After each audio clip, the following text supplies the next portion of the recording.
یہ اپنے ڈومیسٹک پلے سے تو کھڑی ہوئی ہے، مگر اس میں جو انٹرنیشنل چارم ہے، جو اتنے آپ کے جو فائنینشلز ہیں وہ اس لیے بہت زیادہ اوپر ہیں بیکاز آف انٹرنیشنل پارٹیسپیشن. تو میں یہی وے کر رہا تھا کہ اگر اس میں انٹرنیشنل پلیئرز کی پارٹیسپیشن نہیں ہوتی ہے تو کیا ابھی ہمیں تھوڑا سا ویٹ کرنا چاہیے تاکہ ہماری ریلیشن شپ اور فرینچائز اونرز کی ریلیشن اسپورٹنگ ایونٹ کے اوپر سیکیورٹی کے حساب سے اور لوگوں کے جو جوش و ولولہ اس کے حساب سے ہم جائیں گے اور سیف ہے سب. لیکن یہ جو پھر اس کے باوجود، اس پوری سچویشن کے باوجود بھی یہ فورن پلیئرز یہاں پر آئے اور اچھے پلیئرز آئے، آپ یہ جو پلیئرز آئے جو یہاں پہ کھیلے، آپ ان کو کیٹیگرائز کریں گے ٹیچر کی کیٹیگری میں؟ نہیں، تھوڑا سا ہارش ورڈ استعمال کر دیا کہ حالانکہ میں ان کے ساتھ 10 سال کھیلا ہوا ہوں، میں سمجھ سکتا ہوں کہ وہ کرکٹ کی خیر خواہی ان کے دل میں ہے، بٹ تھوڑا سا شاید پولیٹیکل اس کو اینگل وہ دیکھ گئے ہیں. کرکٹ دیکھ بھی نہیں زیادہ رہے ہیں آج کل، مگر کیونکہ ایک ٹیم کے تو پراپر 4 اوورسیز پلیئرز تھے اور انفارچونیٹلی دوسرے کے نہیں آئے تو آپ کو پھر جو لمیٹڈ بنڈل تھا اس میں سے لینا پڑ گیا. میں سمجھتا ہوں کہ پی ایس ایل جو ہے یہ ایشیا میں ایٹ پار ہے ود اینی ادر لیگ، اور سب اس کو انجوائے کرتے ہیں. اچھی اسٹرانگ وائبس کی وجہ سے بہت سارے پلیئرز اس دفعہ انوالو ہوئے، جیسے کہ لاہور قلندرز کے کپتان تھے مکلم، انہوں نے مجھ سے خود کہا کہ میں اس لیے یہاں پہ آیا ہوں کیونکہ جو رپورٹس گئی ہیں دنیا میں انٹرنیشنل سرکٹ میں وہ بہت پازیٹیو گئی ہیں. انگلینڈ اپنے پلیئرز کو ایسے ہی اویلیبل نہیں کرتے ہیں کیونکہ ان کے لیے کریڈیبلٹی کا مسئلہ بہت بہت امپورٹنٹ ہے. تو کریڈیبلٹی تھی اس لیگ کی کہ جب انگلینڈ کے پلیئرز آئے، اور یہ پھر ایسی لیگ نہیں ہے جیسے کہ آئی پی ایل ہے کہ اس کے لیے کوئی اسپیشل ونڈو ایلوکیٹ کی ہو کہ ساری انٹرنیشنل کرکٹ رک جاتی ہے آئی پی ایل کے لیے. یہاں پہ کئی پلیئرز آئیں گے اور کئی پلیئرز جائیں گے. So you've got to make the best of what is available, اور جو اویلیبل لاٹ تھا وہ یہاں پہ آیا. ویسے آپ بہتر لاٹ آئے گا. ڈیرن سیمی کو ویسے بھی جانتے ہیں آپ، اس کی جو پروفیشنل ریٹنگز ہے آپ اس میں بھی جانتے ہیں. اس کو جب سنا ہوگا اس نے کہ یہ پھٹیچر لفظ استعمال کیا گیا ہے، جو بھی اس نے اس کی اپنی انگریزی ترجمہ کیا ہوگا، برا لگا ہوگا اس کو لگا ہوگا کہ یار یہ کیا کر رہے ہیں میرے ساتھ. نہیں یہ اسٹرانگ ورڈ ہے ایبسلیوٹلی. ڈیرن سمی کی کنٹریبیوشن بہت زبردست ہے اور مطلب بہترین کپتان تھے اس لیگ کے، اس میں تو کوئی شک نہیں ہے. اور جس طرح سے وہ یہاں پہ آئے اور دنیا میں ایک اسٹرانگ میسج گیا ہے. جیسے میں نے کہا نا کہ ہمیں تو یہ لیگ یہیں پہ کروانی ہے، اس کی بچت یہیں پہ ہے کہ پاکستان میں ہوگی. جب بہت بہت شکریہ جناب رمیز راجہ ہمارے ساتھ. کمرشل بریک اور اس کے بعد ذکر کریں گے. ایک ہے نیا ایسا موضوع سامنے آیا ہے، وہ یہ کہ پاکستان میں ایک ہے متحدہ علماء کونسل، اور یہ عالموں کی ایک مذہبی عالموں کی بہت نمائندہ تنظیم ہے. اس میں شدید اختلافات سامنے آئے ہیں. ایسا لگتا ہے کہ یہ تنظیم جو کہ تنظیم تھی وہ اب اس میں جو ساجی کی ہڈی تھی وہ چوراہے میں پھوٹ گئی ہے. اس کی بات کرتے ہیں چھوٹے سے وقت کے بعد.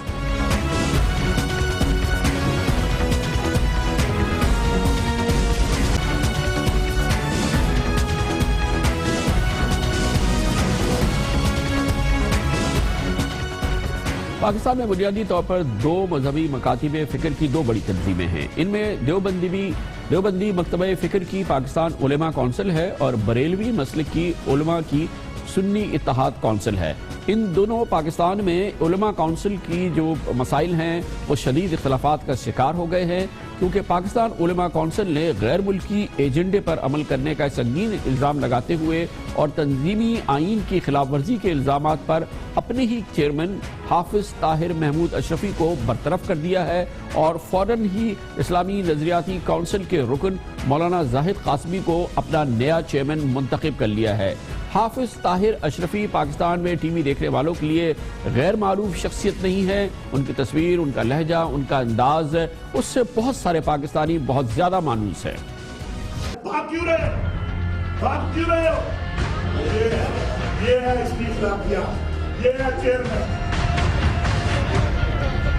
اسلامی نظریاتی کونسل ہمارا ادارہ ہے، میں اس کا ممبر ہوں. یہ کسی ایک فرد کی جاگیر تو نہیں ہے.